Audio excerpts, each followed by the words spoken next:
अस्सलाम वालेकुम दोस्तों, आज हम खेल और बैन-उल-अक़वामी ताल्लुकात की दुनिया के एक अहम मौजू पर बात करेंगे। एशियाई फुटबॉल कन्फेडरेसी ने हाल ही में फ़लस्तीन की जानिब से फीफा आलमी फुटबॉल की गवर्निंग बॉडी से इसराइल को मातल करने की दरख्वास्त की हिमायत की है। यह गज़ा की पट्टी में जारी तनाज़ात के दरमियान सामने आया है, जिसके बेशुमार जानों पर तबाहकुन असरात मरतब हुए हैं। इस फैसले का पस मंजर बांग्लादेश में मुनाक़दा 36वीं AFC कांग्रेस में सामने आया, जहां AFC के सदर शेख सलमान बना बराहिमाल खलीफा ने फ़लस्तीन फुटबॉल एसोसिएशन की जानिब से पेशकर्दा करारदाद की भरपूर हमायत का इजहार किया। यह करारदाद महज एक बयान नहीं बल्कि अमल का मुतालबा है, जिसमें इसराइली टीमों के खिलाफ फौरी और मुनासिब पाबंदियों का मुतालबा किया गया है। ये तजवीज़ हकीकी और काबिल-इल-मस्ग़ मौक़े से पैदा हुई है।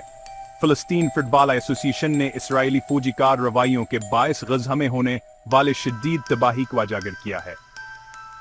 आदाद व शुमार हैरानकुन हैं। गुज़िश्ता अक्टूबर से तनाज़ा बढ़ने के बाद से 35,000 से ज़्यादा फ़लस्तीनी, जिनमें ज़्यादातर बच्चे और ख़वातीन शामिल हैं, अपनी जानें गंवा चुके हैं।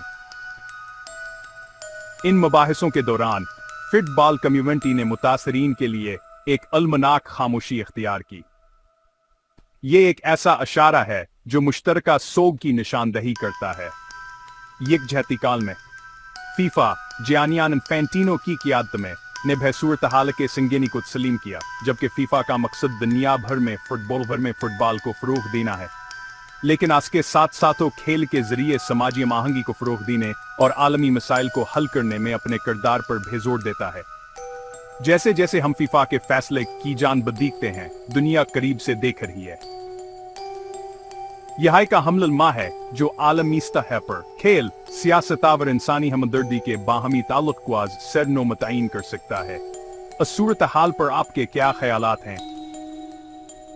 आपके ख्याल में फीफा को किस तरह रद्दमल जाहिर करना चाहिए और बैन-उल-अक़वामी फुटबॉल के लिए इसके क्या असरात हो सकते हैं? अपने तबसरे नीचे दर्ज करें, क्योंकि ये गुफ्तगू इंतहाई अहम है और ये अभी खत्म नहीं हुई है।